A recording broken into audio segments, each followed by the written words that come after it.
श्रीगुरुभ्यो नमः। हरि ओम। श्रीमहागणाधिपतये नमः। श्रीमहासरस्वत्यै नमः। श्रीगुरुभ्यो नमः। हरि ओम। अस्मद्गुरुः विद्यानन्दनाथ गुरुचरणारविन्दाभ्यां नमो नमः। अस्मद्गुरुः काष्ठभगोत्सपवित्रं नारायणयतीश्वरच्छात्रं वन्दे दासकुटिस्थं कृतं रामायणदासस्वामिनं रामानुजदासस्वामिनं नमो नमः।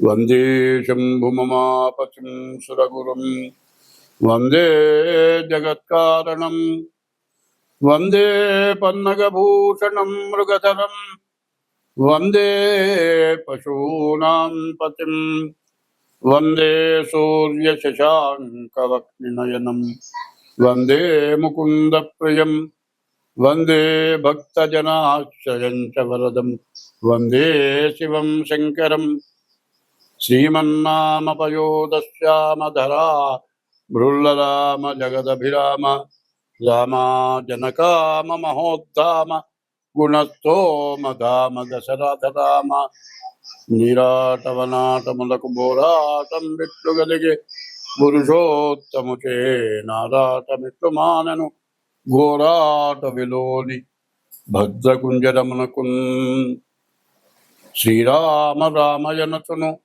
ఏ మానవుడైన గాలి ఏర్పడ మదిలో ఆరామ విభుని దలచిన కారాకులు డొల్లినట్లు కర్మము డొల్లం.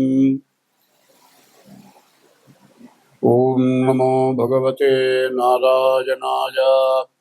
ఓం నమో భగవతే వాసుదేవాయ. ఓంకారమంత్ర సంయుక్తం నిత్యం ధ్యాయంతి యోగినః కామదం మోక్షదం తస్మై ఓంకారాయ నమో నమః. నమస్తే దేవదేవేశ నమస్తే పరమేశ్వర నమస్తే వృషభారూఢ నకారాయ నమో నమః. మహాదేవం మహాత్మానం మహాపాతకనాశనం మహాపాపహరం వందే మకారాయ నమో నమః. శివం శాంతం జగన్నాథం లోకానుగ్రహకారణం శివమేకపరం నిత్యం శికారాయ నమో నమః. వాహనం వృషభో యస్య వాసుకీ కంఠభూషణం వామే శక్తిధరం వందే బకారాయ నమో నమః. యత్ర కుత్ర స్థితం దేవం సర్వవ్యాపినమీశ్వరం యల్లింగం పూజయేన్నిత్యం యకారాయ నమో నమః. యక్కర్త జగతాం భర్త సంహర్త మహసాం నిధిః ప్రణమామి తమాదిత్యం బహిరంతస్తమోపహం.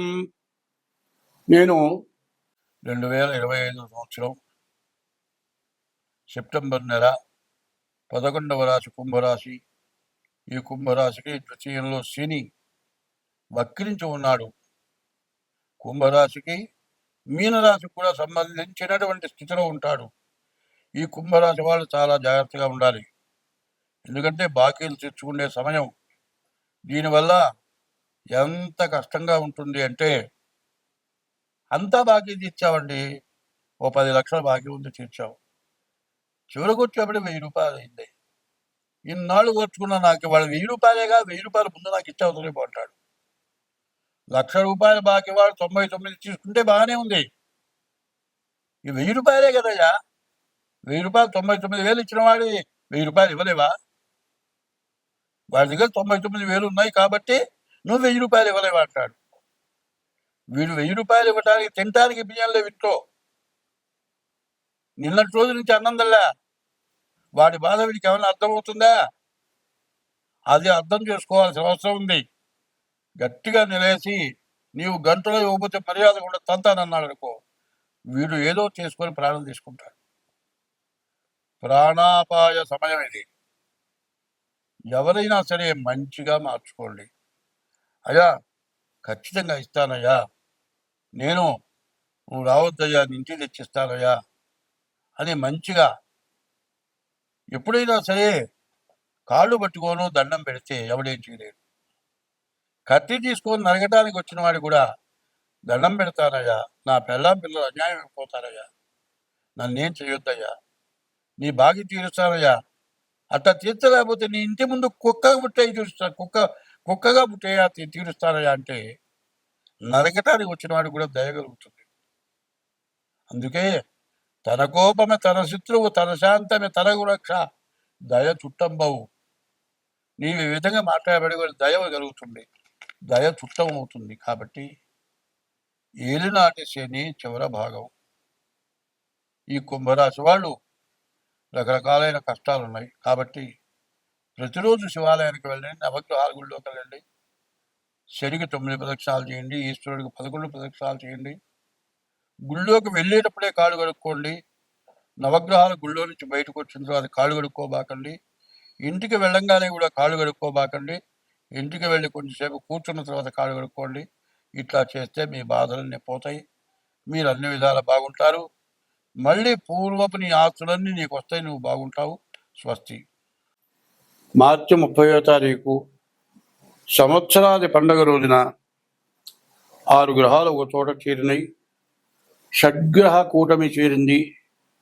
దీనివల్ల రకరకాలైన సమస్యలు, రకరకాలైన బాధలు, మరి ప్రకృతి తాండవం, ప్రకృతి విపత్తులు ఇవన్నీ కూడా జరుగుతాయి. అందరం బాధపడతాం. ఇదంతా ఎందుకు జరుగుతుంది అంటే, ఒకప్పుడు పుణ్యమే ఎక్కువగా ఉండేది. పాపం హరించడానికి అన్నదానం చేసేవాళ్ళు. ప్రతి ఇంటి ముందు కూడా ఒక అరుగు, అక్కడ ఒక చెట్టు, బాగా చెట్టు పెరిగి ఆ అరుగు మీద కూర్చున్న వాళ్ళకి నీడనిచ్చేది. అటువంటి అరుగులు ఎందుకు వేసేవాళ్ళంటే, మధ్యాహ్నం తను భోజనం చేసే టైంకి ఎవరైనా అతిథి వస్తే ఆయన శ్రీ మహావిష్ణువుతో సమానమని, ఎవరైనా వస్తారేమో అని ఎదురు చూసి గృహస్థ అయినటువంటి వాడు, గృహస్థ అంటే వివాహం చేసుకొని భార్య పిల్లలతో ఉన్నటువంటి వాడిని గృహస్థు అంటారు. అటువంటి గృహస్థు కనీసం వాకిట్లోకి వెళ్ళి చూచి ఆ అరుగు మీద ఎవరన్నా కూర్చున్నారేమో చూచి, ప్రతి వాళ్ళు కూడా పూర్వం పల్లెటూళ్ళల్లో కానీ బస్తీలో కానీ ఇంటి ముందు సింహద్వారానికి బయట గేటుకి ఈ పక్క ఆ పక్క అరుగు, ఈ పక్క ఆ పక్క ఒక చెట్టు ఉండేది. అయితే గృహస్థైనటువంటి వాడు ఎప్పుడు కూడా ఎవరికైనా పెట్టి తను తినాలి. మరి ఎవరు దొరకకపోతే మూగ జీవాలు ఉన్నాయి, కుక్కలు, ఆవులు, మరి సాత్విక జీవరాశి. గోవు సాత్విక జీవరాశి. అదే కాదు, దాని నుంచి ప్రాణవాయువు వస్తుంది. మరి ఆ ఆవు ఉన్న చోట ఎటువంటి క్షుద్ర జీవాలు, పాములు, తేళ్లు ఇట్లాంటివన్నీ కూడా రాకుండా ఉంటాయి. అందుకోసమని ఆవులను మేపటం, ఆవులకి ఆహారం పెట్టడం, తను తినబోయే ముందు వాకిట్లోకి వెళ్ళి ఎవరైనా సరాసరి వచ్చి అన్నం పెట్టమంటే లేదనే ప్రసక్తి లేదు. అట్లా కాదు, బయటికి పోతే ఆ రోజుల్లో బస్సులు, రైళ్ళు, మరి ఇట్లాంటివి లేవు, కార్లు, సైకిళ్ళు, మరి 2 వీలర్స్ లేవు. ఒక ఊరి నుంచి ఒక ఊరికి నడిచి ప్రయాణం చేసేవాళ్ళు. అట్లా వస్తుండగా మరి 20 కిలోమీటర్లు, 30 కిలోమీటర్లు బయలుదేరి నడిచి ఒక ఊరి నుంచి ఒక ఊరికి వెళ్ళేవాడు. మరి అన్నం మూట కట్టుకొచ్చుకుంది మధ్యలోనే అయిపోతుంది. మళ్ళీ కొంత దూరం వెళ్ళేవాడికి ఆకలి అవుతుంది. నడవడం మీద ఇంకా ఆకలి పెరుగుతుంది. చివరికి ఎక్కడన్నా కాస్త మంచినీళ్ళు తాగి ఎవరి వాకిట ముందు అరుగు మీద కూర్చుంటే ఆ గృహస్థైన వాడు చూసి, నాయన ఎక్కడికి పోతున్నావు, అన్నం తిన్నావా అని అడిగి పిలిచి అన్నం పెట్టేవాడు. అది ఎందుకు అనేది కొద్దిగా తెలియాలి.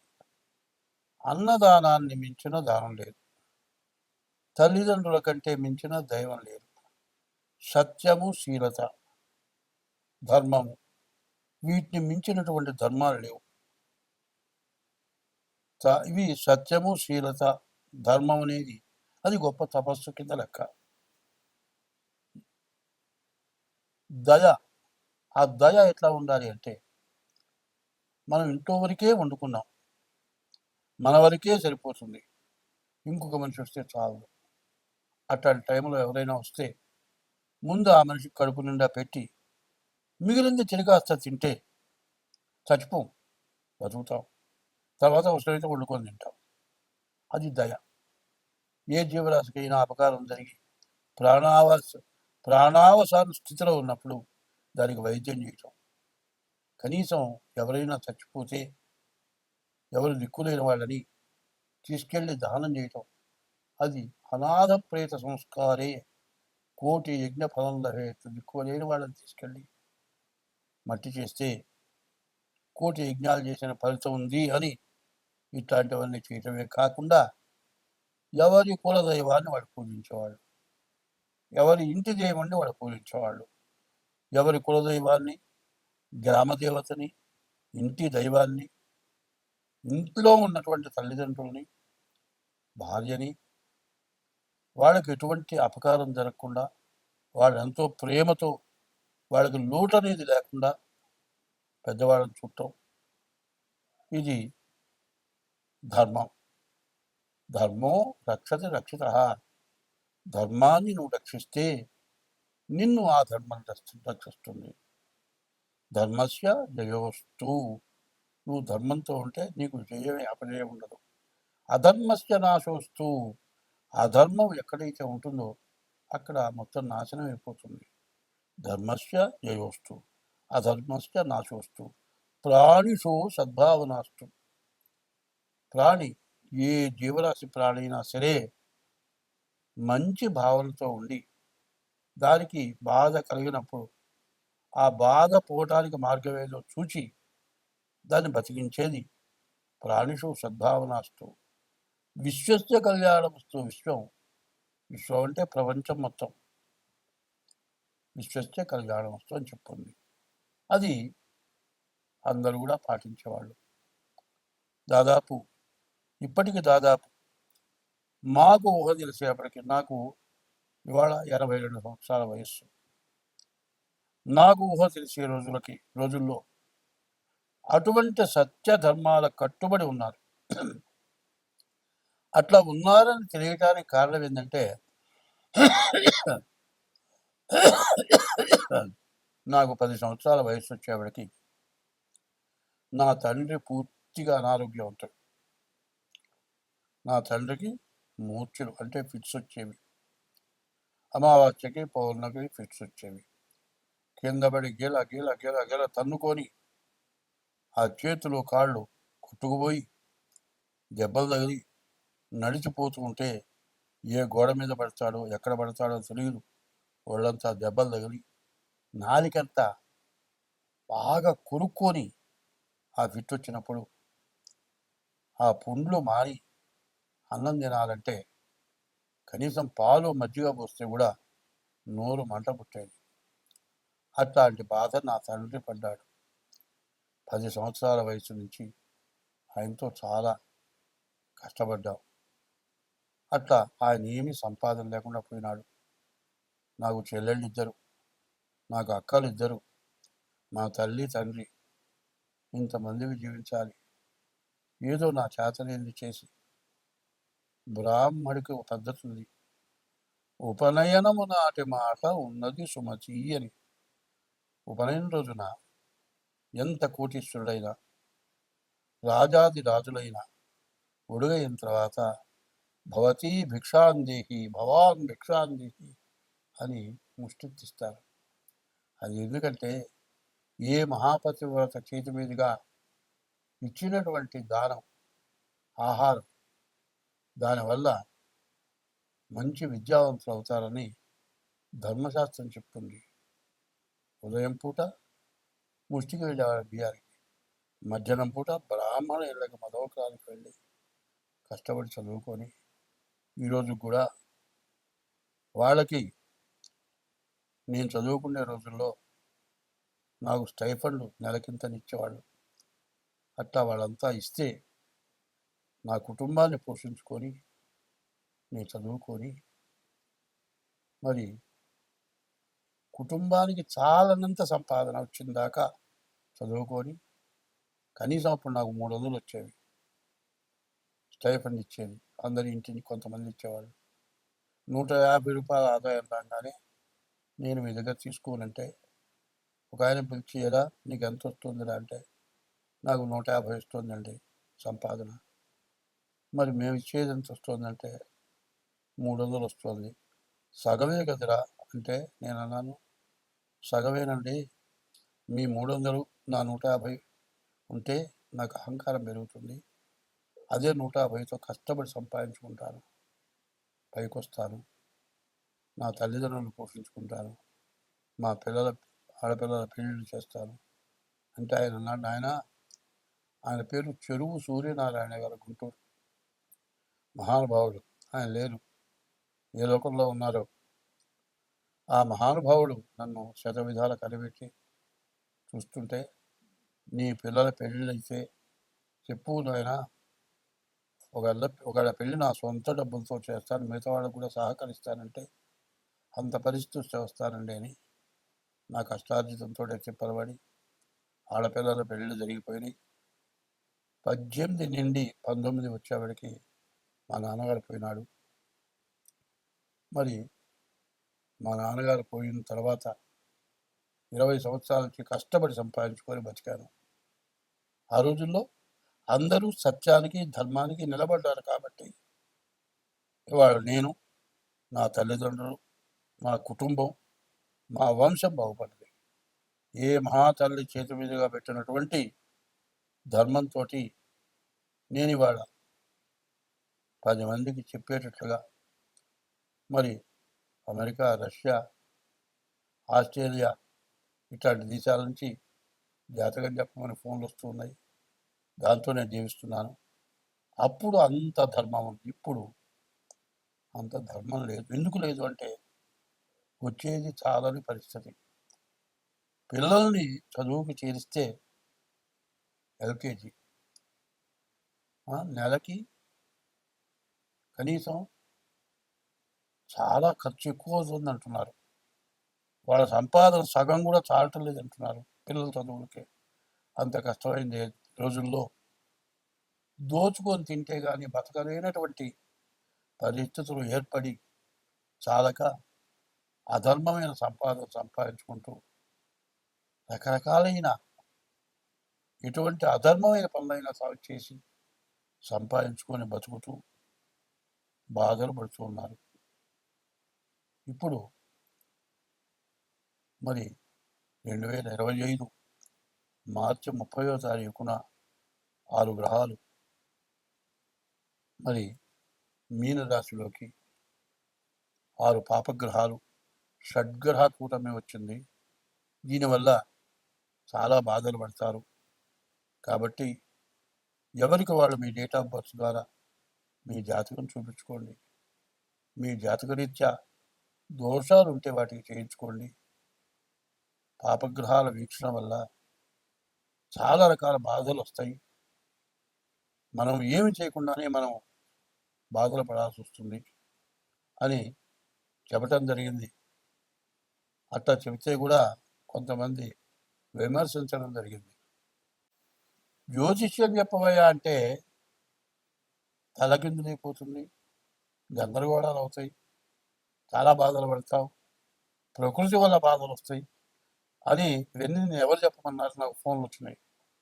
చూడండి, ఉత్తర కాశీ, హరిద్వార్, ఋషికేశ్ అంటే ఋషులు ఉండేటువంటి స్థలం. హరిద్వార్ అంటే విష్ణుమూర్తి యొక్క పాదాలు. హరిద్వార్ కైలాసంలో ఈశ్వరుడు ఉన్నాడు. ఈశ్వరుడు నెత్తిన గంగ ఉంది. ఆ గంగ హరిద్వార్ పాదాల దగ్గరకు వచ్చి గంగ పడ్డది. గంగ పుటక అక్కడి నుంచి వచ్చింది. హరిద్వార్ మునిగిపోయింది. హరిద్వారు మరి ఋషికేశు, అమర్నాథ్ ఇవన్నీ కూడా వరదల వల్ల బిల్డింగులు పడిపోయి ఎంతోమంది జనం చచ్చిపోయి ఒక మరి ఉత్తర దేశమే కాదు, దక్షిణ దేశం, ఉత్తర దేశం అటు ఇటు దక్షిణ దేశం, ఆఖరి కాశీ కూడా మరి ఊరంతా నీళ్ళు వచ్చేసినాయి. ఇప్పుడు చూడండి, విజయవాడ అంటే బాగా మెరుగైన స్థలం. ఇంతవరకు ఇంత జలాన్ని మనం ఎప్పుడు చూడలే.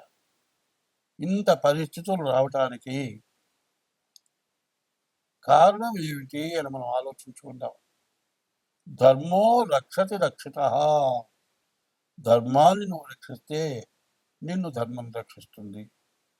ధర్మం రక్షించాలి అంటే ఏం చేయాలి అనేది ఇదివరకు చెప్పారు, ఇప్పుడు కూడా చెప్తూ ఉన్నా. ధర్మాన్ని రక్షించాలి అంటే అందరికీ తెలిసిందే. ఓం నమో భగవతే వాసుదేవాయ, ఓం నమో నారాయణాయ, ఓం నమ శివాయ, ఓం గం గణపతయే నమ, శ్రీమాత్రే నమ. ఇట్లాంటి మహామంత్రాలు ఇవి. రోజు 1-2 గంటలు మనం చేసే వృత్తిలో విద్యక్కర్లా, చదువక్కర్లా, సంతకం పెట్టడం చేత కాకపోయినా వినవాలా, ఈ చెప్పిన మంత్రాలు గుర్తుపెట్టుకోండి. రోజు 2 గంటల పాటు మనం చేస్తే ఈ ఉపద్రవాలు, బిల్డింగులు కొట్టుకుపోయినాయి, జనంలో దాంట్లో పడిపోయినారు, శవాలు దొరకలేదు, కనీసం ఎవరు చచ్చిపోయినారో ఎవరు బతుకున్నారో తెలియనటువంటి పరిస్థితికి వచ్చాము.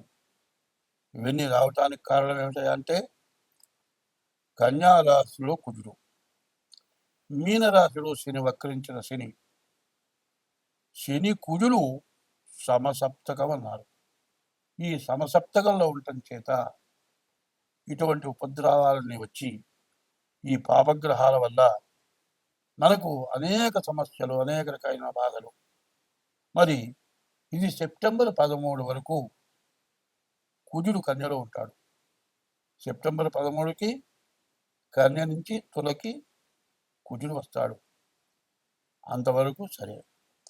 ఈ నీరు కొత్త నీరు వచ్చింది. మరి నీరంతా చెట్లు చావలు అన్నీ కూడా మునిగిపోయినాయి, అన్ని మునిగెత్తిపోయినాయి, అన్ని కుళ్ళిపోయినాయి, రకరకాలైన జీవరాశులు ఉద్భవించినాయి. నీరంతా కలుషితమైపోయింది, తాగే నీరు కాలుష్యమైపోయింది, తినడానికి ఆఖరికి కూరగాయలు లేవు. ఎంత కష్టాల్లో మనం ఉన్నాం. ఒక్కసారి నమస్కారం చేసి చెబుతున్నాను, నన్ను విమర్శించబాకండి, బాగా ఆలోచించండి. ఎందుకంటే ఈ సమసప్తమంలో శని కుజులు ఉండటం చేత ఇట్లాంటి బాధలు, విపరీతమైన బాధలు వచ్చినాయి.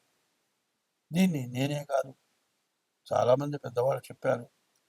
అది ఇప్పుడున్న పరిస్థితి ఏమిటంటే ఎవరికి వాళ్ళు తెల్లవారు లేవగానే బ్రతుకు కోసం, జీవనాధారం కోసం ఎవరి వృత్తి వాళ్ళు చేయటంలోనే తయారైపోయినారు. పిల్లల చదువు, అంతులేని విపరీతమైన చదువు పూర్తయిన దాకా బాధ, చదువైన తర్వాత ఉద్యోగం కోసం బాధ, ఉద్యోగం వచ్చిన తర్వాత వివాహం దగ్గర బాధ, అన్ని బాధలే తయారైపోయినాయి. ఈ బాధల్లో పడి ఏమి మర్చిపోకూడదో అది మర్చిపోయినాం. దైవాన్ని ఎప్పుడూ ప్రార్థించాలి. హనుమాన్ చాలీసా ఉంది, తులసీదాస్ గారు రాశాడు. రోజుకి 11 సార్లు చొప్పున 40 రోజులు హనుమాన్ చాలీసా చేస్తే మీరు ఏది కోరుకుంటారో అది అవుతుందని చెప్పండి. మరి ఇట్లాంటి సమయంలో కాదు, హనుమాన్ చాలీసా ఒకళ్ళు కూర్చొని రోజు 11 సార్లు చేయొచ్చు. ఓం నమో భగవతే వాసుదేవాయ, ఓం నమో నారాయణాయ, ఓం నమ శివాయ, శ్రీమాత్రే నమ, ఓం గం గణపతయే నమ.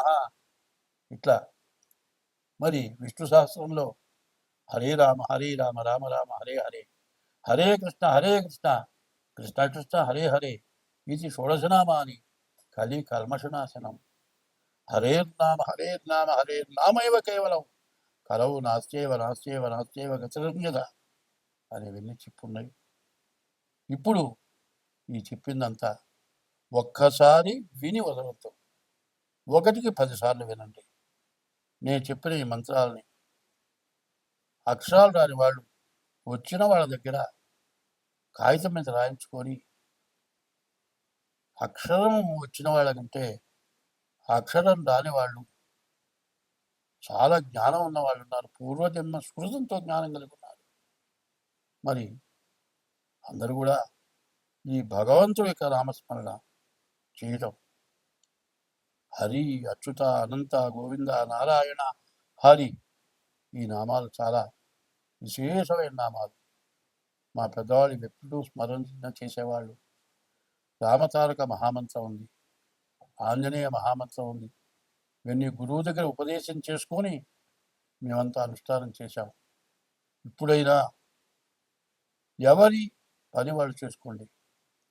కనీసం తెల్లవారుచావున ఒక్క గంట ముందు, సూర్యోదయానికి ముందు లేవండి.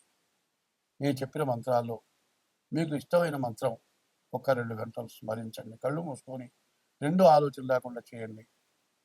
మనకున్నటువంటి మరి సెప్టెంబర్ 13 దాకా ఈ వరదలు పెరిగిపోయి ఇప్పుడు ఇండియా అయిపోయింది, పాకిస్తాన్ కొట్టుకుపోతుంది అంటున్నారు. ప్రపంచ దేశాలను కూడా అల్లకల్లోలమయ్యే పరిస్థితులు కనబడుతూ ఉన్నాయి. కాబట్టి అందరం బాగుండాలి, శత్రువుని మంచిగా చూడాలి. ఒక మాట చెప్పింది, ఉపకారికి ఉపకారము విపరీతముగా దుసేయ వివరింపంగా, అపకారికి ఉపకారము నెపమెన్న కచేయువాడు నేర్పరి సుమతి అనుంది. అట్లా చేయటం. తర్వాత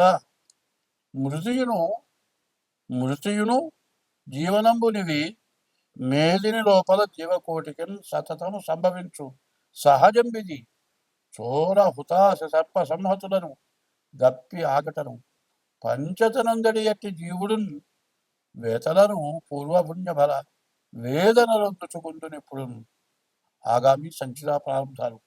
పూర్వజన్మలో ఈ జన్మలో మనల్ని కన్నవాళ్ళు చేసినటువంటి అధర్మమైన, అసత్యమైన, పాపమైన కృత్యాల వల్ల మరి కొండల మించి దొల్లి చచ్చిపోవటమో, ఏదో తగలబడిపోయే చోట పోయి అందులో పడి చచ్చిపోవటమో, దిక్కు ముక్కు లేక అడవిలో ప్రయాణం చేస్తూ నీళ్లు దొరక్క దాహం తీరక మంచినీళ్ళు లేక చచ్చిపోవటమో, రోగాల వల్ల చచ్చిపోవటమో, నడిచి వెళ్ళేటువంటి మనిషి కాలుదారి ఏదో బావిలో పట్టమో, కాదండి కాలుదారి పడి కాలు విరిగిపోయి ఎవరు తీసుకెళ్లేవాడు లేక, ఎవరు మనుషులు దొరక్క 2 రోజులు 3 రోజులు అక్కడే పడి ఉండి చివరికి తిండి లేక, నీళ్లు లేక, వైద్యం లేక చచ్చిపోవటం, ఇట్లాంటివి చాలా జరుగుతున్నాయి.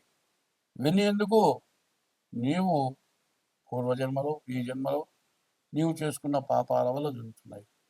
ఇటువంటి పాపాలన్నీ కూడా హరించిపోవాలి అంటే ఇదివరకు జర్మనీ కర్పూరం అని వచ్చేది.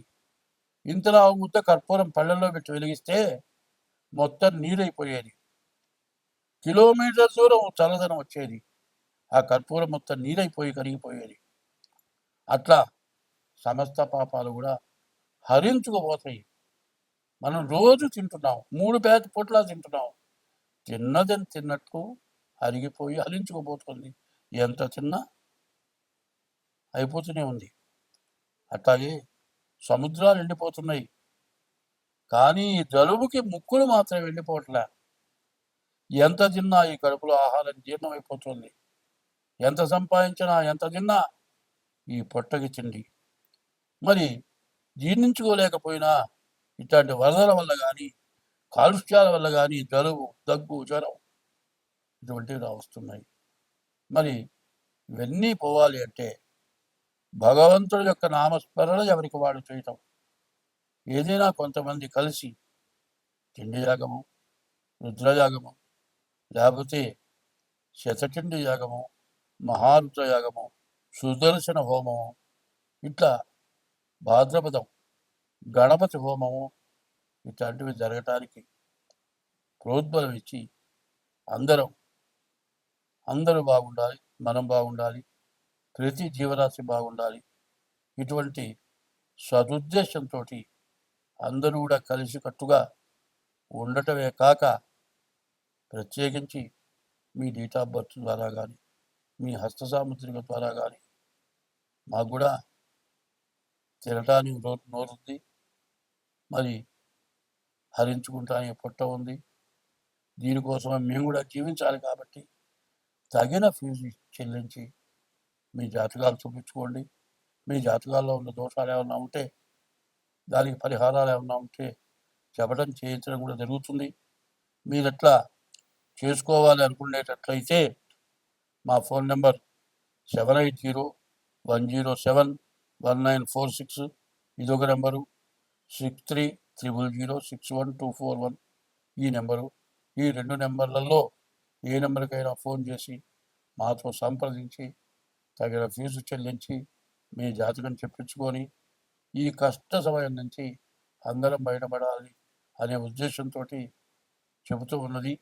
దీన్ని అందరూ కూడా శ్రద్ధతో విని, నేను చెప్పింది ఏమన్నా తప్పులు ఉంటే తప్పులుగా భావించొద్దు, ఒప్పులు ఒప్పులుగా తీసుకోండి. హంస నీలక్షీర న్యాయం అన్నారు. హంస పాలల్లో నీళ్లు కలిపితే నీళ్లు వదిలేసి పాలు తీసుకుంటుందట. ఇప్పుడు అట్లాగే నేను చెప్పిన దాంట్లో నీళ్లు లాగా పనికిరానివి తప్పుడు మాటలు, ఎవరన్నా బాధ పెట్టే మాటలు ఉంటే వాటిని వదిలేసి నేను చెప్పే మాటలు ఏమైనా మంచి ఉంటే ఆ మంచిని మాత్రం తీసుకోండి. ఆ మంచిని అవలంబించండి. మీరు బాగుంటారు, నేను బాగుంటాను, అందరం బాగుంటాం, దేశం బాగుంటుంది. స్వస్తి.